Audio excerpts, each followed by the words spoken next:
Hello everyone, my name is Kodamore and welcome to episode 29 of creating a space shooter with Godot. In the last episode we added the shield power-up that I just collected, however we manually added them to the scene and we want them to spawn just like how enemies spawn. So let's start by deleting the two shield power-up instances that we manually added to the gameplay scene. Let's go ahead and delete those, and now let's start working on the spawner. Now, when I created the spawner, I don't know why I didn't make it its own scene. It probably should be, so let's just quickly change that. If you right-click the spawner node, you can select Save Branch as Scene, and that will save that node and all of its children as a new scene. And I'm going to save that into a new folder called Spawner, like so. So now this is its own scene that we can visit. And the only other thing to do is the spawner script, the GD script, is in the enemy folder for some reason. So let's just go ahead and drag that and move that into the new spawner folder that we just created. There we go. If you save everything, nothing has changed. We just moved a few things around. Okay, there we go. Now let's go into the spawner script and let's start changing a few things. First of all, this next spawn time, we could probably create this as an export var. There we go. This way, in our gameplay scene, for example, if you click on the spawner node, we can actually change that in the editor if we need to. So that's a little bit nicer. And now let's go ahead and actually spawn in some power-ups. We have this array of preloaded enemy scenes, so we're going to have a similar array for preloaded power-up scenes. Let's create a new var called preloaded power-ups. There's going to be an array, and for now we only have one power-up in our game, which is res power-ups shield power-up.tscene. There we go.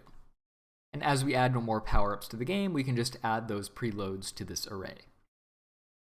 Now you can do a bunch of complicated stuff and you can use your own spawning algorithm if you want, but we are just going to randomly select a time within a certain range and we'll spawn a power-up when that time is up.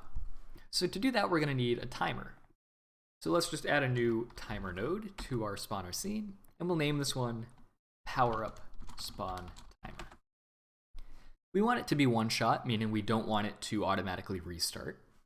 So we'll make sure we select that. And of course, we want to be notified when the timer completes, when the timeout signal is emitted. We will go ahead and connect that to our spawner script.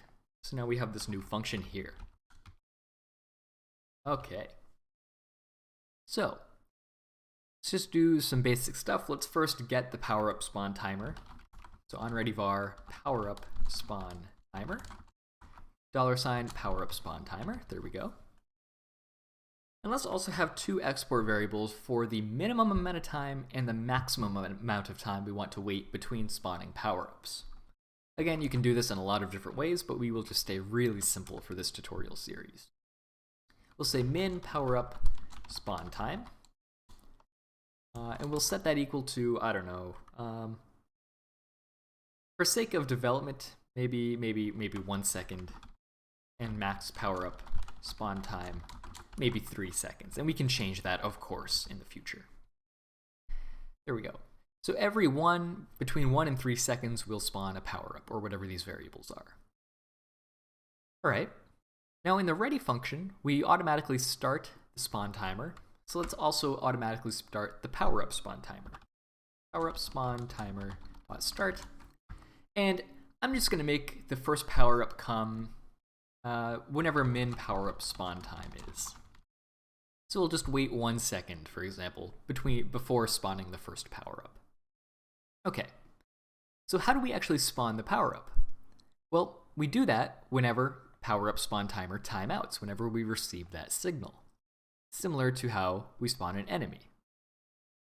So what we're going to do here is we're first going to grab a random element from the power-ups list, and we actually do that for the enemies here.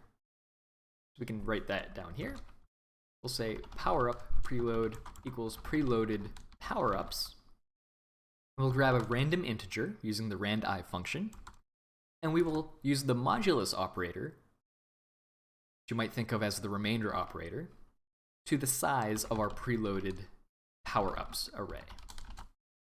So that will just choose a random index for the preloaded power-ups array. Now, of course, we need to actually instantiate an instance of whatever power-up scene we selected. We'll say var power-up,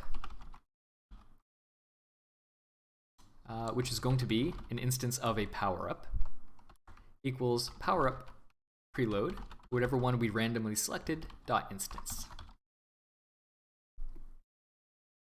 And of course, we want to randomize its starting position along the top of the screen.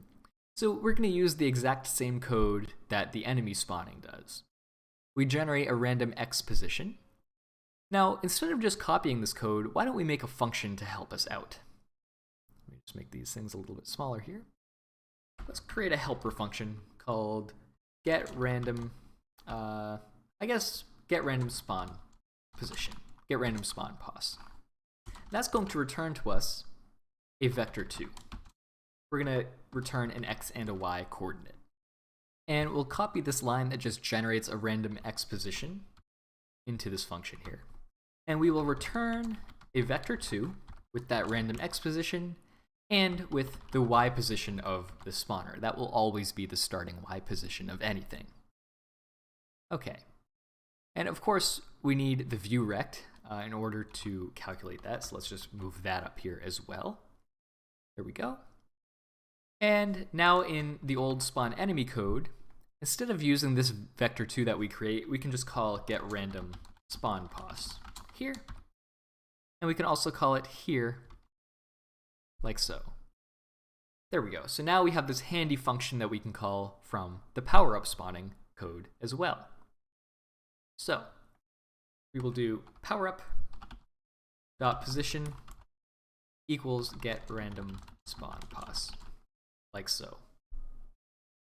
Next, the last thing we need to do is simply add this power-up to the scene and then restart the power-up timer so that another one spawns eventually.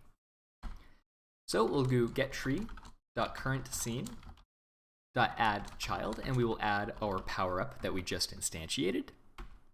And then we will go ahead and we will restart our power-up spawn timer. We'll do power-up spawn timer.start. And now we want to randomize a time between the min and maximum spawn times that we have specified. We can go here and we can do rand_range, and we can pass in the minimum and then the maximum value. So min power-up spawn time, max power-up spawn time. And that is all we should need there. This should be enough to hopefully get us spawning power-ups. Go ahead and run our game, and let's see if that is indeed the case. So after 1 second, we should have a power-up. Here it is. And then every between 1 and 3 seconds, we'll have a new power-up spawn. And as you can see, that appears to be happening. Cool. Let me just change these defaults to something a little bit more sensible. Maybe, I don't know, anywhere between 3 seconds and 20 seconds, you will get a power-up. Here we go. So the first power-up should come after 3 seconds, and then between 3 and 20 seconds for everything else. So there's the one power-up, and now we just wait for the next one. Okay. So that's all there is to spawning power-ups, and all we have to do to add a new power-up to our game, and by the way, there's one that just spawned, is simply add the preloaded scene for every power-up to this array here. Really simple, everyone. Thank you all so much for watching, and I'll see you all in the next episode.